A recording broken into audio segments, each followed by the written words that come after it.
அகில மீடியா நேயர்களுக்கு வணக்கம். இன்றைய உலகத்தின் முக்கிய காலை நேர தலைப்புச் செய்திகள். லோகான்ஸ் பகுதியில் கல்லூரி மீது ட்ரோன் தாக்குதல் நடத்தப்பட்டதில் 4 பேர் பலியாகினர். கிழக்கு உக்ரைனின் லோகான்ஸ் பகுதியில் உள்ள ஒரு தொழில்நுட்ப கல்லூரி மீது உக்ரைன் ட்ரோன் தாக்குதல் நடத்தியது.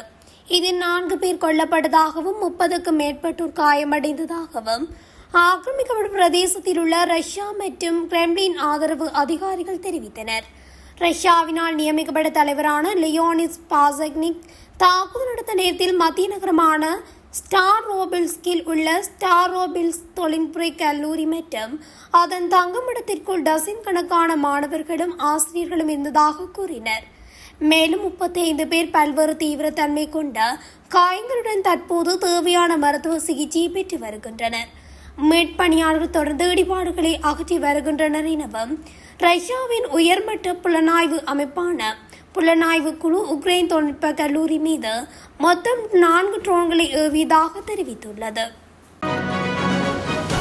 அமெரிக்க ஜனாதிபதி டொனால்ட் ட்ரம்ப் போலந்து நாட்டுக்கு கூடுதலாக 5000 துருப்புக்களை அனுப்புவதாக அறிவித்துள்ளார். இதற்கு முன் 4000 வீரர்களை அனுப்பும் திட்டம் ரத்து செய்யப்பட்டிருந்த நிலையில் இந்த புதிய அறிவிப்பு வெளியாகியுள்ளது. இந்த நடவடிக்கையை வரவேற்றுள்ள நேட்டோ பொதுச் செயலாளர் மார்க்கோ ரூடோ ஐரோப்பா தொடர்ந்து அமெரிக்காவை சார்ந்து இருப்பதை குறைத்து வரும் என கூறியுள்ளார். அமெரிக்க வெளிவிவகார செயலாளர் மார்க்கோ ரூபியோ ஹெல்சிங்ஃபோர்க் நகரில் நடைபெறும் வெளிநாட்டு அமைச்சர்கள் கூட்டத்திற்கு முன் கூட்டாளிகள் அதிக பொறுப்புகளை ஏற்க வேண்டும் என கேட்டுக்கொண்டார். போலந்து ஜனாதிபதி கரோல் நவ்ரோக்கியை ஆதரித்துள்ள ட்ரம்ப் சோசியல் தளத்தில் தனது முடிவை அறிவித்துள்ளார். போலந்து ஜனாதிபதி புடினை நிறுத்தும் ஒரே உலக தலைவர் ட்ரம்ப் தான் எனவும் முன்பு கூறியிருந்தார். இதே நேரத்தில் அமெரிக்கா ஜெர்மனியிலிருந்து 5000 துருப்புக்களை திரும்பப் பெறும் முடிவு எடுத்துள்ளது. இதனால் ரஷ்யாவின் தவறான செய்தி செல்லும் அபாயம் இருப்பதாக சில குடியரசுக் கட்சி உறுப்பினர்கள் எச்சரித்துள்ளனர். அமெரிக்காவின் ஐரோப்பிய படை தளங்களில் ஜெர்மனியில் 36,000 படைகள், இத்தாலியில் 12,000, பிரித்தானியாவில் 10,000 படைகள் உள்ளன. போலந்துக்கு கூடுதல் படைகள் அனுப்பப்படுவது ரஷ்யா உக்ரைன் போரின் சூழ்நிலையில் முக்கியத்துவம் பெறுகிறது. ஈரானில் கட்டுப்பாட்டில் உள்ள ஹார்முஸ் நீரிணை தங்கள் முழு கட்டுப்பாட்டில் இருக்கிறது என்று அமெரிக்க ஜனாதிபதி டொனால்ட் ட்ரம்ப் தெரிவித்துள்ளார். இது தொடர்பில் வெள்ளை மாளிகையில் நிருபர்களுக்கு ட்ரம்ப் கூறியதாவது: ஈரான் அணு ஆயுதத்தை பெறாது எங்கள் படையினர் முற்றுகையின் மூலம் ஹார்முஸ் நீரிணை எங்களது முழு கட்டுப்பாட்டில் உள்ளது. ஒரு வருடத்துக்கு முன்பு அமெரிக்கா மற்றும் இஸ்ரேலிய வான்வெளி தாக்குதல்களை தொடர்ந்து நிலத்தடியில் மறைத்து வைக்கப்பட்டிருந்த அணுப்பொருட்களை ஈரான் வைத்திருப்பதை அமெரிக்கா அனுமதிக்காது. நாங்கள் அதை பெறுவோம். அதை பெற்ற பிறகு அதனை அநேகமாக அழித்து விடுவோம். ஆனால் அதை அவர்கள் எடுத்துக்கொள்ள அனுமதிக்க மாட்டோம்.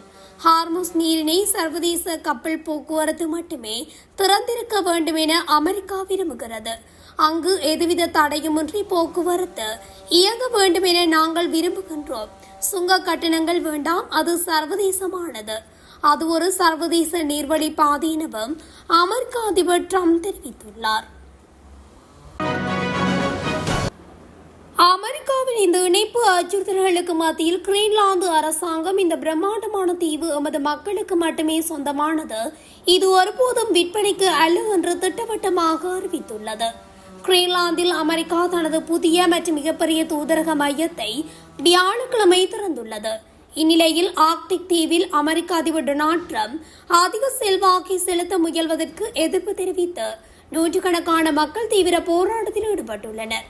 டென்மார்க்கின் அரை சுயாட்சி பகுதியான கிரீன்லாந்தை கட்டுப்பாட்டுக்குள் கொண்டுவரும் ட்ரம்பின் திட்டத்திற்கு எதிர்ப்பு தெரிவிக்கும் வகையில் நாட்டின் பிரதமர் ஜென்ஸ் ஃபிரெட்ரிக் நீல்சன் உட்பட பல முக்கிய உள்ளூர் அமைச்சர்கள் மற்றும் அரசியல்வாதிகள் இந்த தூதரக திறப்பு விழா அழைப்பை முற்றிலுமாக புறக்கணித்துள்ளனர். நாங்கள் கொள்கை ரீதியாக இந்த முடிவும் எடுக்கவில்லை, ஆனால் நான் இந்த நிகழ்வில் பங்கேற்க மாட்டேன் என்று கிரீன்லாந்து பிரதமர் உள்ளூர் நாளிதழான செய்தி நிறுவனத்துக்கு குறிப்பிட்டுள்ளார். புதிய தூதரகத்துக்கு வெளியே திறந்த நூற்றுக்கணக்கான ஆர்ப்பாட்டக்காரர்கள் கிரீன்லாந்தின் சிவப்பு மற்றும் வெள்ளை நிற கொடிகளை ஏந்தியவாறு அமெரிக்காவை இதை நிறுத்தி இல்லையென்றால் இல்லைதான் என்றும் மற்றும் கிரீன்லாந்து மக்களுக்கே சொந்தம் என்றும் முழக்கங்களை எழுப்பினர். முன்னதாக கிரீன்லாந்தை எவ்வாறாவது கைப்பற்றுவது என்றும் தேவைப்பட்டால் அமெரிக்க ராணுவத்தை பயன்படுத்துவது குறித்து ட்ரம்ப் பரிசீலித்து வருவதாக வெள்ளை மாளிகை கடந்த ஜனவரியில் தெரிவித்திருந்தமை நேற்று நட்பு நாடுகளிடையே பெரும் அதிர்ச்சி ஏற்படுத்தியிருந்தது. அமெரிக்காவின் இந்த இணைப்பு அச்சுறுத்தல்களுக்கு மத்தியில் கிரீன்லாந்து அரசாங்கம் இந்த பிரம்மாண்டமான தீவு எமது மக்களுக்கு மட்டுமே சொந்தமானது, இது ஒருபோதும் விற்பனைக்கு அல்ல என்று திட்டவட்டமாக அறிவித்துள்ளது. உலகில் மிக உயரமான எவரெஸ்ட் சிகரத்தை ஒரே நாளில் 274 மலையேறுபவர்கள் நேபாள பகுதி வழியாக ஏறி புதிய உலக சாதனை படைத்துள்ளனர். நேபாள மற்றும் சீனாவின் திபெத் பகுதிக்கு இடையில் அமைந்துள்ள 849 மீட்டர் உயரமுடைய எவரெஸ்ட் சிகரத்துக்கு இரு பக்கங்களில் இருந்தும் ஏற முடியும். இதற்கு முன்பதாக நேபாள பகுதி வழியாக ஒரே நாளில் 223 பேர் எவரெஸ்ட் சிகரத்தை அடைந்து சாதனை படைத்தனர்.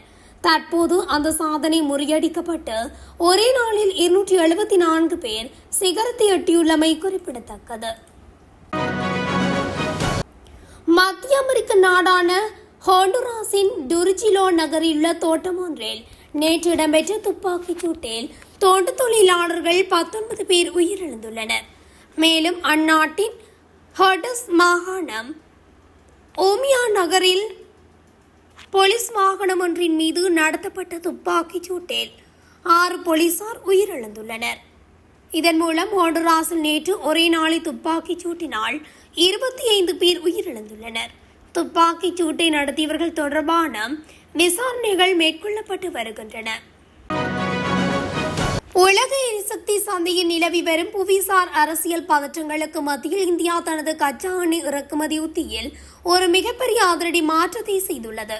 கச்சா எண்ணெய் விலை தாறுமாறாக உயர்ந்து வரும் சூழலில் நிலைமையை சமாளிக்க ஜாம்பவான்களான சவுதி அரேபியா மற்றும் அமெரிக்காவை பின்னுக்கு தள்ளிவிட்டு வேறு ஒரு நாட்டிடம் இந்தியா அதிகளவில் கச்சா எண்ணெய் வாங்கி குவிக்கிறதாம். பலிகுடாவில் நடக்கும் போர் சர்வதேச அளவில் பல்வேறு பாதிப்புகளை ஏற்படுத்தி வருகிறது. குறிப்பாக கச்சா எண்ணெய் விநியோக சங்கிலியில் இது மிகப்பெரிய பாதிப்பை ஏற்படுத்தியுள்ளது. சர்வதேச சந்தையில் கச்சா எண்ணெய் ரேட் தாறுமாறாக உயர்ந்துள்ள நிலையில் இந்தியா தனது உத்தியை மாற்றியுள்ளது. வெனிசுலா இந்த மே மாதத்தில் மட்டும் நாளொன்றுக்கு சுமார் 4,17,000 பேரல் கச்சா எண்ணெய் இந்தியாவுக்கு வழங்கியுள்ளதாக எரிசக்தி சரக்கு கண்காணிப்பு நிறுவனமான கெப்லர் தெரிவித்துள்ளது. கடந்த ஏப்ரல் மாதத்தில் இது 2,83,000 பேரலாக மட்டுமே இருந்தது. அதற்கு முந்தைய 9 மாதங்களாக வெனிசுலாவிடமிருந்து இந்தியா ஒரு சொட்டு எண்ணெய் கூட வாங்காத நிலையில் மே மாதம் நிலைமை மொத்தமாக மாறியுள்ளது. இது உலக நாடுகளை திரும்பி பார்க்க வைத்துள்ளது. மே மாத டேட்டாவை எடுத்து பார்த்தால் இந்தியா அதிகளவில் கச்சா எண்ணெய் இறக்குமதி செய்த நாடுகளில் ரஷ்யா வழக்கம் போல முதலிடத்தில் இருக்கின்றது. அதைத் தொடர்ந்து ஐக்கிய அரபு அமீரகம் அடுத்த இடத்தில் இருக்கின்றது. இந்த இரு நாடுகளுக்கும் பிறகு அடுத்தபடியாக வெனிசுலா 3வது இடத்தை பிடித்துள்ளது. அமெரிக்கா இஸ்ரேல் ஈரானிடையான போர் தற்காலிகமாக நிறுத்தப்பட்டுள்ள நிலையில் போரை நிரந்தரமாக முடிவுக்கு கொண்டு வருவதற்கான பேச்சுவார்த்தை இன்னும் இழுபறியாகவே இருந்து வருகிறது. இதற்கிடையே 20% கச்சா எண்ணெய் வர்த்தகம் நடைபெறும் ஹார்முஸ் நீரிணையில் அமெரிக்காவும் ஈரானும் தங்கள் கட்டுப்பாட்டை நிலைநாட்டும் போட்டியில் ஈடுபட்டு வருகின்றன. இதனால் உலகம் முழுவதும் எரிபொருள் தட்டுப்பாடு நிலவுவதுடன் விலையும் தாறுமாறாக உயர்ந்து வருகின்றது. எரிபொருளை சேமிக்கும் வகையில் அதற்கான திட்டங்களை உலக நாடுகள் கையில் எடுத்துள்ளன. இந்திய பிரதமர் மோடி கூட தனது பாதுகாப்பு வாகனங்களை பாதியாக குறைத்துள்ளார். பொது போக்குவரத்து செல்ல அறிவுரை வழங்கியுள்ளார். அண்டை நாடான நேபாளமும் ஒரு புதிய திட்டத்தை செயல்படுத்தியுள்ளது. அதன்படி அனைத்து வகையான பொது போக்குவரத்து வாகனங்களின் புதிய பதிவுகளை நிறுத்த நேபாள அரசு முடிவு செய்துள்ளது.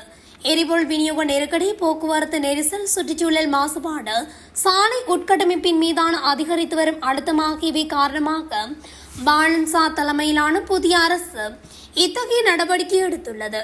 அரசின் உத்தரவுப்படி நாட்டில் உள்ள 7 மாகாணங்கள் மற்றும் உள்ளாட்சி அமைப்புகளில் பொது போக்குவரத்து வாகனங்களின் புதிய பதிவுகளை நிறுத்துமாறு உத்தரவிடப்பட்டுள்ளது. இந்த கட்டுப்பாடு பெட்ரோல் மற்றும் டீசல் வாகனங்களுக்கு மட்டுமில்லாமல் மின்சார பொது போக்குவரத்து வாகனங்களுக்கும் பொருந்தும் என தெரிவிக்கப்பட்டுள்ளது. எனினும் அரசின் இத்தகைய முடிவு மின்சார பொது வாகனங்களும் இந்த கட்டுப்பாட்டில் சேர்க்கப்பட்டுள்ளதால் அந்நாட்டில் விவாதங்களை எழுப்பியுள்ளது. காசா பகுதிக்கு மனிதாபிமான உதவிகளை ஏற்றிச் சென்ற சர்வதேச கப்பல் படையான குளோபல் ஸ்மூத் புளோட்டிலா ஆர்வலர்களை இஸ்ரேலிய படைகள் நடுக்கடலில் சிறைப்பிடித்ததை கண்டித்து இத்தாலி நாட்டின் முக்கிய நகரங்களில் பல்லாயிரக்கணக்கான மக்கள் வீதிகளில் இறங்கி பிரம்மாண்ட பேரணிகளை நடத்தி வருகின்றனர்.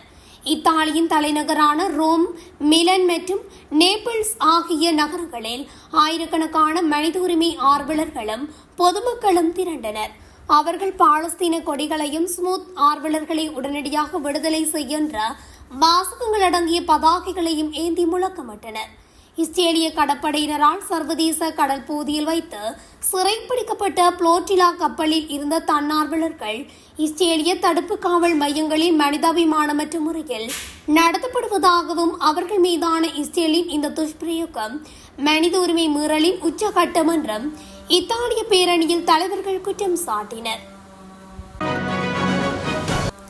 சர்வதேச கடல்சார் உளவுத்துறை மற்றும் மத்திய கிழக்கு அரசியல் வட்டாரங்களில் மிகவும் உன்னிப்பாக கவனிக்கப்படும் ஒரு முக்கிய கொள்கை விளக்கமாக இது பார்க்கப்படுகிறது.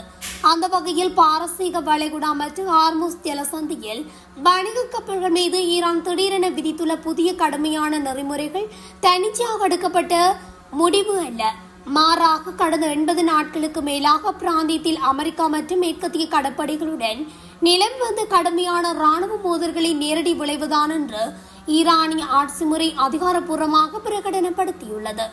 இந்த 80 நாட்களுக்கு மேலான மோதல் காலத்தில் ஈரான் தனது அதிநவீன காமிக்கேஸ் ட்ரோன்கள், எலக்ட்ரானிக் ரேடார் ஜாமர்கள் மற்றும் ஆழ்கடல் நீர்மூழ்கி கப்பல்கள் மூலம் அமெரிக்க படைகளுக்கு கடுமையான அச்சுறுத்தல்களை கொடுத்து வந்தது.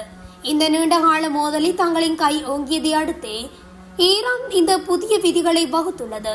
ஹார்முஸ் ஜலசந்தியை கடக்கும் எந்தவொரு வெளிநாட்டு வணிக கப்பலோ அல்லது எண்ணெய் சூப்பர் டேங்கரோ தங்களின் முழு விவரங்களையும் சரக்குகளின் தன்மையையும் ஈரானிய கடற்படையிடம் சமர்ப்பித்து முன்கூட்டியே அனுமதி பெற வேண்டும் என்று கூறப்பட்டுள்ளது. இத்துடன் அகில மீடியாவின் இன்றைய உலகத்தின் காலை நேர தலைப்புச் செய்திகள் நிறைவடைகின்றன. தொடர்ச்சியாக செய்திகளை அறிந்து கொள்ள அகில மீடியா ஊடகத்துடன் இணைந்திருங்கள். நன்றி, வணக்கம்.